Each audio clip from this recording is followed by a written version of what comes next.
누가복음 9장. 예수께서 12제자를 부르셔서 그들에게 모든 귀신을 다루고 병을 고치는 권세와 능력을 주셨다. 예수께서 하나님 나라의 소식을 전하고 병자를 고치는 일을 제자들에게 맡기셨다. 예수께서 말씀하셨다. 잔뜩 준비하지 마라.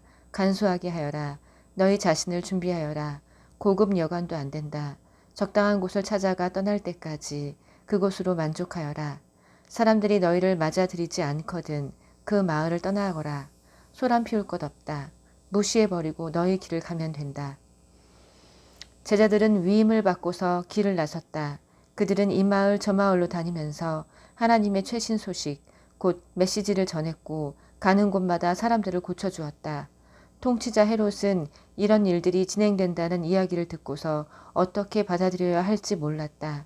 요한이 죽은 자들 가운데서 살아났다고 말하는 사람들도 있었고 엘리야가 나타났다고 말하는 사람들도 있고 또 옛 예언자가 출현했다고 말하는 사람들도 있었다. 헤롯은 말했다. 하지만 요한은 내가 목을 베어 죽였다.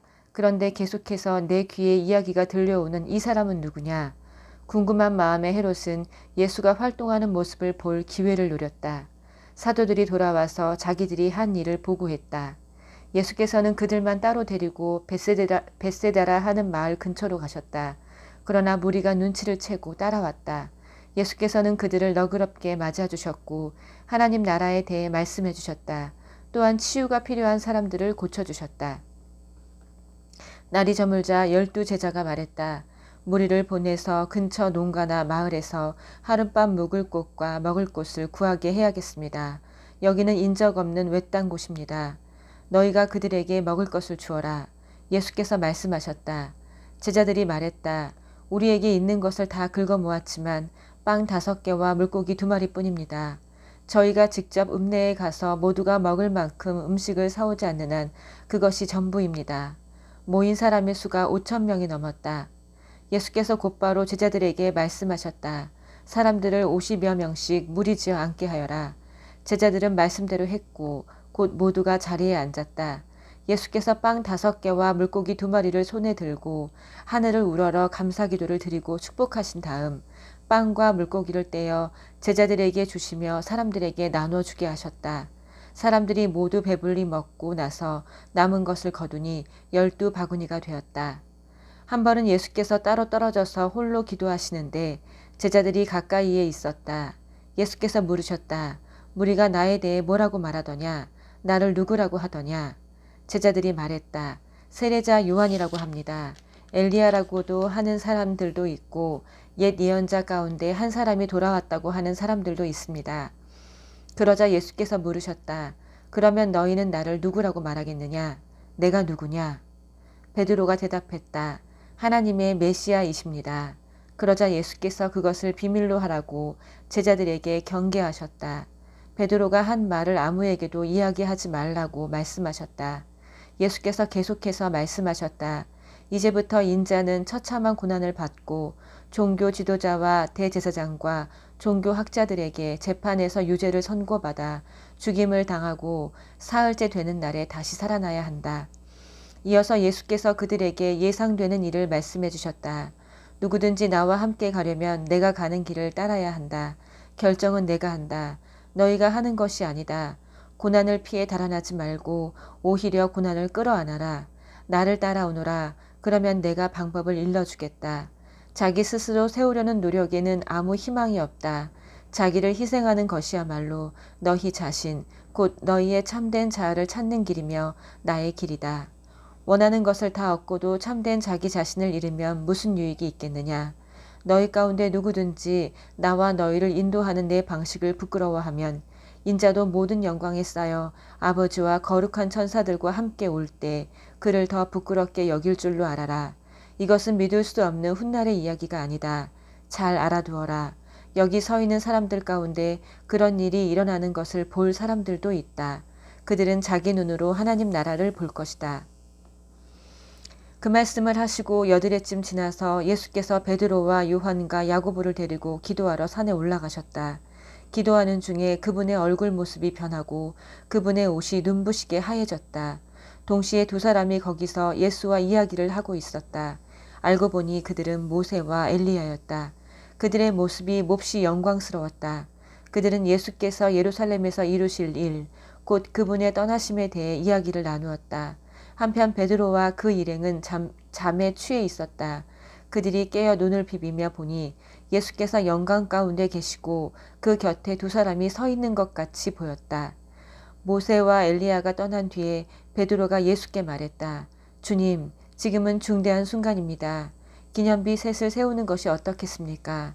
하나는 주님을 위해, 하나는 모세를 위해, 하나는 엘리야를 위해서 말입니다. 이것은 베드로가 무심코 내뱉은 말이었다. 베드로가 이렇게 말을 하고 있는데 비처럼 환한 구름이 그들을 덮었다. 구름 속에 묻히자 그들은 하나님을 깊이 느끼게 되었다. 그때 구름 속에서 한 음성이 들려왔다. 이는 내 아들, 내가 택한 자다. 그의 말을 들어라. 그 음성이 사라지자 그곳에 예수만 홀로 계셨다. 그들은 한동안 할 말을 잃은 채로 있었다. 그들은 자기들이 본 것을 그때에는 아무에게도 말하지 않았다. 이튿날 그들이 산에서 내려오니 큰 무리가 그들을 맞이했다. 무리 가운데 한 사람이 외쳤다. 부탁입니다, 선생님. 제 아들 좀 봐주십시오. 하나뿐인 제 자식입니다. 귀신이 아이를 사로잡을 때마다 아이는 갑자기 비명을 지르고 경련을 일으키며 입에 거품을 뭅니다.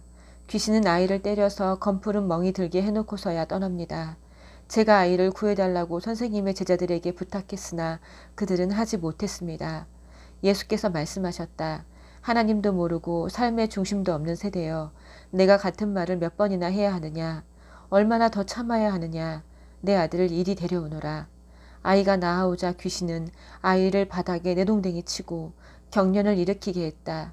예수께서 더러운 귀신에게 나가라고 명하시고 아이를 고쳐서 그 아버지에게 돌려주셨다. 사람들이 모두 고개를 끄덕이며 하나님의 위대하심과 그분의 크신 위엄에 놀라워했다. 사람들이 둘러서서 그분이 하시는 모든 일을 보고 감탄하고 있는데 예수께서 제자들에게 말씀하셨다. 이제 내가 하는 말 하나하나를 마음에 두고 곰곰이 되새겨보아라. 인자는 사람들의 손에 넘어갈 것이다. 제자들은 예수께서 하시는 말씀을 알아듣지 못했다. 마치 예수께서 외국어로 말씀하셔서 그들이 전혀 감을 잡지 못하는 것 같았다. 당황한 그들은 그 말씀이 무슨 뜻인지 예수께 묻지도 못했다. 제자들은 그들 가운데 누가 가장 유명해질지 말다툼을 벌이기 시작했다. 예수께서 그것이 그들에게 아주 중요한 문제인 것을 아시고 어린아이 하나를 곁으로 데려와 말씀하셨다. 누구든지 이 아이를 나로 여기고 받아들이는 사람은 곧 나를 받아들이는 것이다. 또한 누구든지 나를 받아들이는 사람은 나를 보내신 분을 받아들이는 것이다. 이와 같이 내세울 때가 아니라 받아들일 때 큰 사람이 된다. 중요한 것은 눈에 보이는 크기가 아니라 너희의 영이다. 요한이 당당히 말했다. 주님, 어떤 사람이 주님 이름으로 귀신을 쫓아내는 것을 보고 우리가 막았습니다. 그가 우리에게 속한 사람이 아니어서 그렇게 했습니다. 예수께서 말씀하셨다. 그를 막지 마라. 그가 적이 아니라면 곧 우리 편이다. 승천하실 때가 가까워오자 예수께서 마음을 단단히 먹고 용기를 내어 예루살렘을 향해 길을 떠나셨다. 예수께서 심부름꾼들을 앞서 보내셨다. 그들은 그분을 맞을 곳을 준비하려고 사마리아의 어느 마을로 갔다. 그러나 그분의 행선지가 예루살렘이라는 것을 안 사마리아 사람들은 그분을 맞아들이지 않았다. 제자인 야고보와 요한이 그 이야기를 듣고 말했다. 주님, 우리가 하늘에서 번갯불을 내려오게 해서 저들을 태워버릴까요? 예수께서 그들을 꾸짖으셨다. 옳지 않다. 그들은 다른 마을로 발걸음을 옮겼다.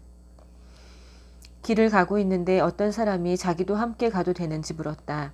그는 어디든지 주님과 함께 가겠습니다 하고 말했다. 예수께서 잘라 말씀하셨다. 고생할 각오가 되어 있느냐? 너도 알다시피 우리가 묵는 곳은 인류 호텔이 아니다. 예수께서 또 다른 사람에게 말씀하셨다. 나를 따라오너라. 그가 말했다. 그렇게 하겠습니다. 하지만 며칠 말미를 주십시오. 아버지 장례 준비를 해야 합니다. 예수께서 거절하셨다. 중요한 일이 먼저다. 내 본분은 삶이지 죽음이 아니다. 삶은 긴박하다. 하나님 나라를 알려라. 그때 또 다른 사람이 말했다. 주님, 저는 주님을 따라갈 준비가 되었습니다. 하지만 먼저 집에 정리할 일이 있으니 허락해 주십시오. 예수께서 말씀하셨다. 머뭇거리지 마라. 뒤돌아보지도 마라. 하나님 나라를 내일로 미룰 수는 없다. 오늘 기회를 잡아라. 10장. 그 후에 주님께서 70명을 뽑으시고 앞으로 그분이 가시려는 모든 성읍과 지역으로 그들을 둘씩 짝지어 보내셨다. 예수께서 그들에게 당부하셨다. 추수할 것이 이토록 많은데 추수할 일손은 얼마나 적은가. 그러니 추수할 일손을 보내달라고 추수의 하나님께 무릎 꿇고 기도하여라. 가거라. 그러나 조심하여라. 이것은 위험한 일이다. 너희는 이리떼 가운데 있는 어린 양들 같다. 짐을 가볍게 하고 다녀라. 빛과 칫솔이면 된다. 그 이상은 필요 없다. 길에서 만나는 모든 사람과 노닥거리거나 잡담하지 마라. 어느 집에 들어가든지 그 가족에게 평화를 빕니다 하고 인사하여라. 그들이 너희의 인사를 받아들이면 그곳에 머물러도 좋다. 그러나 받아들이지 않거든 인사를 거두고 나오너라. 억지로 하지 마라. 한 집에 머물면서 거기서 주는 음식을 먹어라. 일꾼이 든든한 새끼 식사를 하는 것이 마땅하다. 동네에서 음식 솜씨가 좋은 사람을 찾아서 이 집 저 집 옮겨 다니지 마라. 어느 성읍에 들어갔는데 너희를 받아들이거든 그들이 차려주는 것을 먹고 병든 사람은 누구나 고쳐주며 하나님 나라가 바로 너희 문 앞에 있다고 말하여라. 어느 성읍에 들어갔는데 너희를 받아들이지 않거든 거리로 나가서 이렇게 말하여라. 우리가 너희한테서 얻은 것이라고는 우리 발의 먼지뿐이다.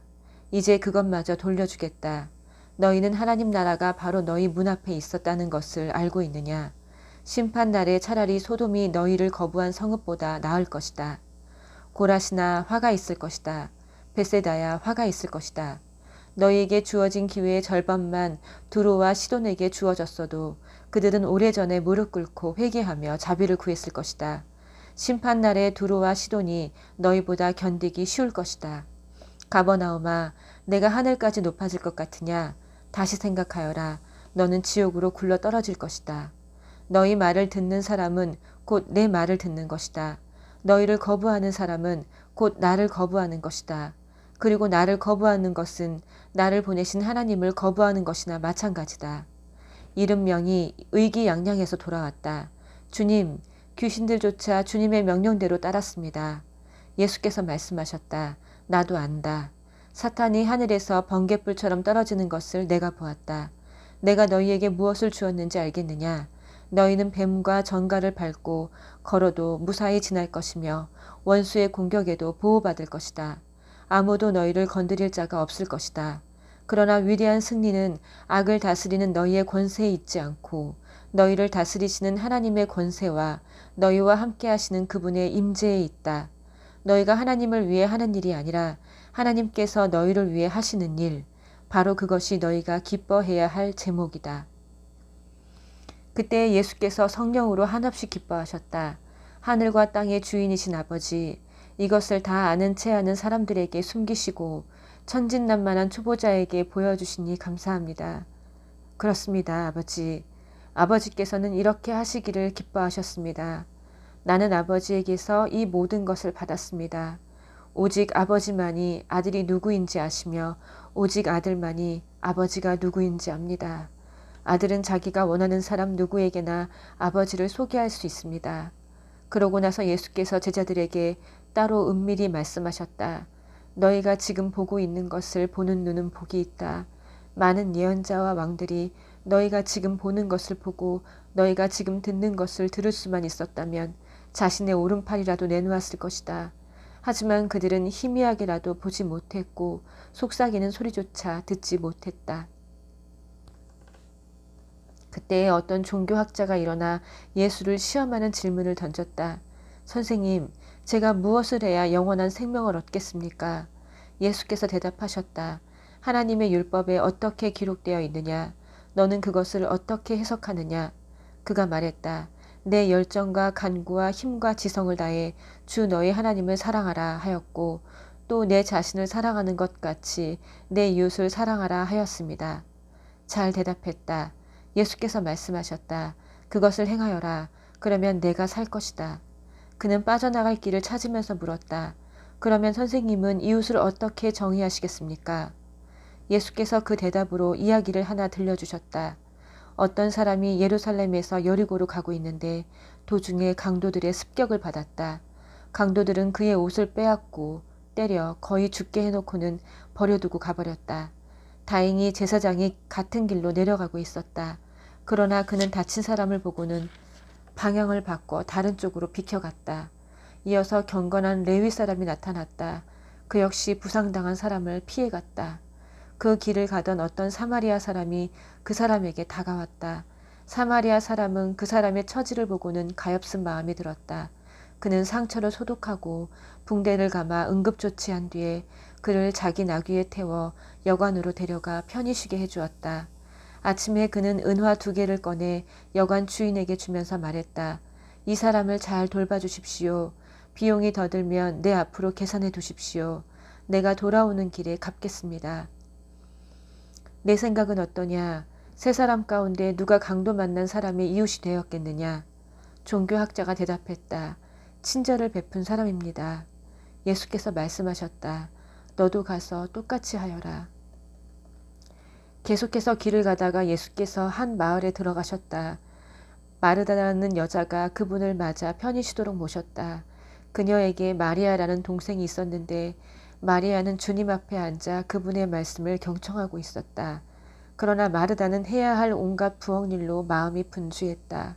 얼마 후에 마르다가 그들의 이야기를 끊고 끼어들었다. 주님, 제 동생이 부엌일을 저한테만 떠넘기고 있는데 그냥 두십니까? 저를 좀 거들어 주라고 동생에게 말씀해 주십시오. 주님께서 말씀하셨다. 마르다야, 사랑하는 마르다야, 내가 지나치게 염려하여 아무것도 아닌 일로 흥분하고 있구나. 마리아는 가장 중요한 한 가지 일을 택했다. 그러니 마리아는 그것을 빼앗기지 않을 것이다. 11장. 하루는 예수께서 한 곳에서 기도하고 계셨다. 예수께서 기도를 마치자 제자들 가운데 한 사람이 말했다. 주님, 요한이 자기 제자들에게 한 것처럼 저희에게도 기도를 가르쳐 주십시오. 그러자 예수께서 말씀하셨다. 너희는 기도할 때 이렇게 하여라. 아버지가 어떤 분이신지 드러내소서. 세상을 바로잡아 주소서. 든든한 새끼 식사로 우리가 살아가게 하소서. 아버지께 용서받은 우리가 다른 사람들을 용서하게 하소서. 우리를 우리 자신에게서와 마귀에게서 안전하게 지켜주소서. 예수께서 말씀하셨다. 너희가 한밤중에 친구에게 가서 이렇게 말하면 어떻게 될지 상상해 보아라. 친구여, 내게 빵 3덩이를 빌려줄게. 옛 친구가 여행을 하다가 방금 찾아왔는데 내 수중에 아무것도 없네.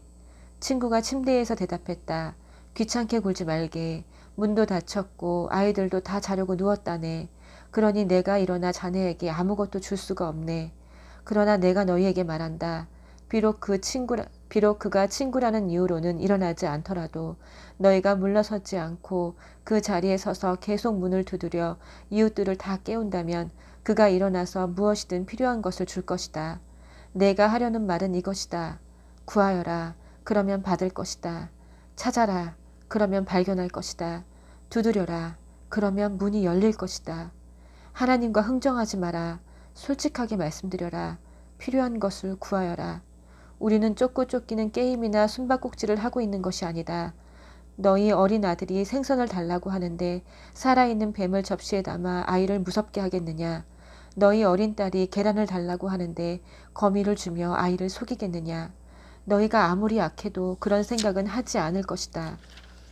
너희도 자기 자식에게는 최소한의 예의를 지킨다. 그렇다면 너희를 사랑으로 잉태하신 아버지께서 너희가 구할 때 성령을 주시지 않겠느냐. 예수께서 어떤 사람을 말 못하게 하는 귀신에게서 구해주셨다. 귀신이 떠나가자 그 사람이 쉴 새 없이 말하는 것을 보고 무리가 깜짝 놀랐다. 그러나 그들 가운데 더러는 빈정대며 말했다. 마술이다. 소매자락에서 마귀의 속임수를 끄집어낸 것이다. 또 어떤 사람은 미신적인 태도를 보이면서도 그분이 굉장한 기적으로 자신을 입증해 주기를 바라며 서성댔다. 예수께서 그들의 생각을 아시고 말씀하셨다. 장기간 내전을 벌이는 나라는 황폐해진다. 늘 싸움질하는 가정은 무너지게 마련이다. 사탄이 사탄을 없애면 어느 사탄이 남아나겠느냐. 너희는 내가 귀신들의 왕인 마귀와 한패가 되어 귀신을 쫓아낸다고 비난한다. 그러나 너희가 나를 마귀라고 욕하며 마귀 쫓아내는 마귀라고 부른다면 너희의 귀신 쫓아내는 자들에게도 똑같은 욕이 되지 않겠느냐.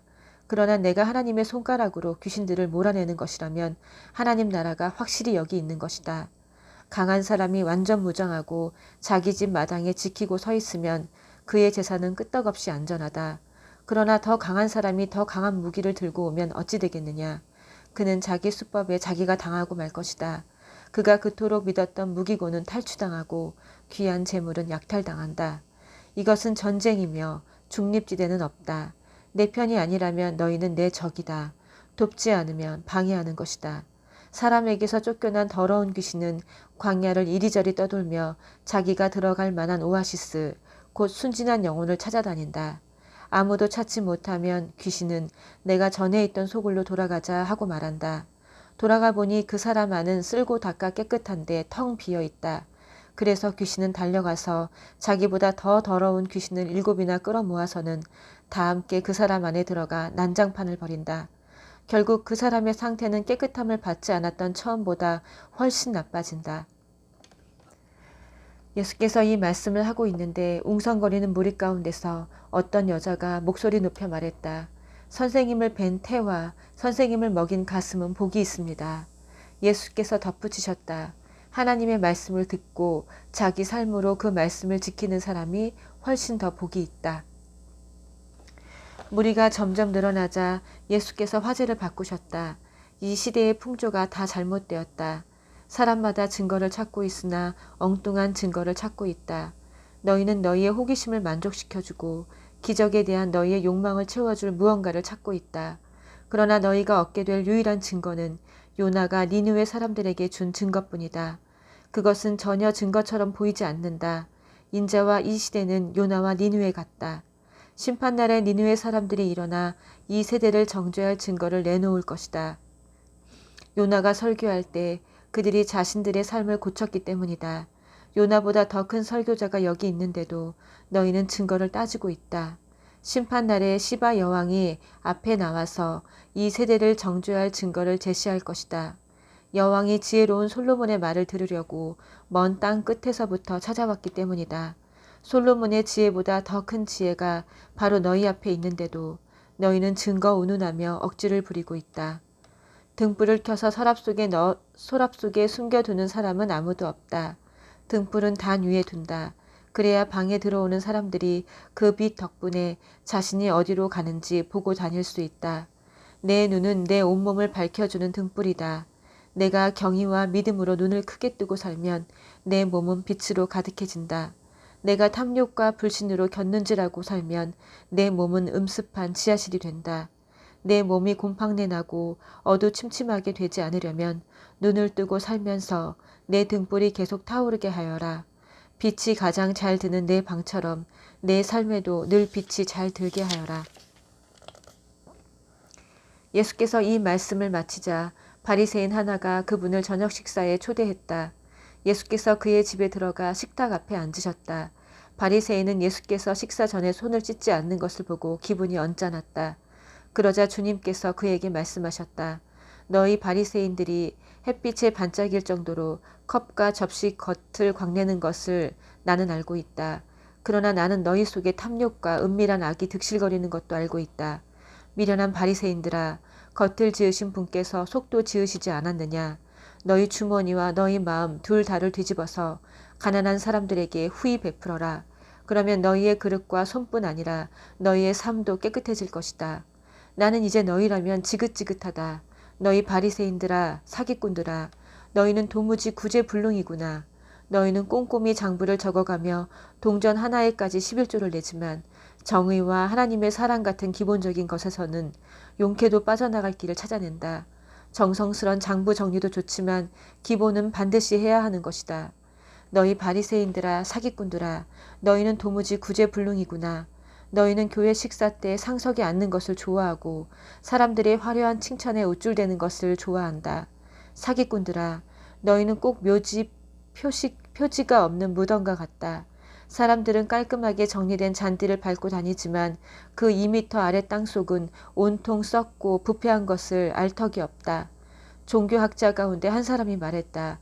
선생님, 그렇게 말하면 우리에게까지 모욕이 된다는 것을 아는지요. 예수께서 말씀하셨다. 그렇다. 이보다 더 노골적으로 말할 수도 있다. 너희 종교학자들아, 너희는 도무지 구제불능이구나.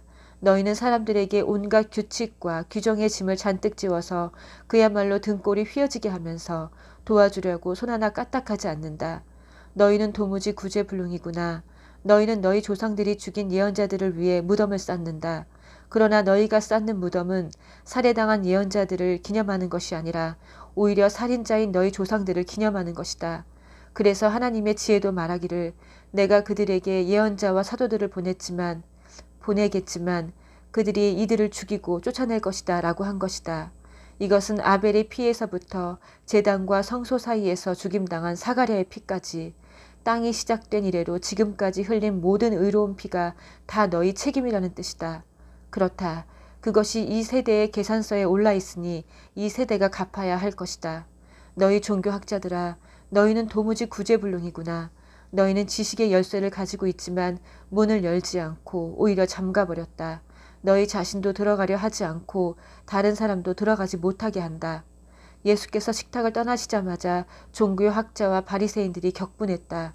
그들은 어떻게 그분의 입에서 나오는 말로 그분을 함정에 빠뜨릴까 모의하며 그분이 하신 말씀을 하나하나 따져보았다. 아멘.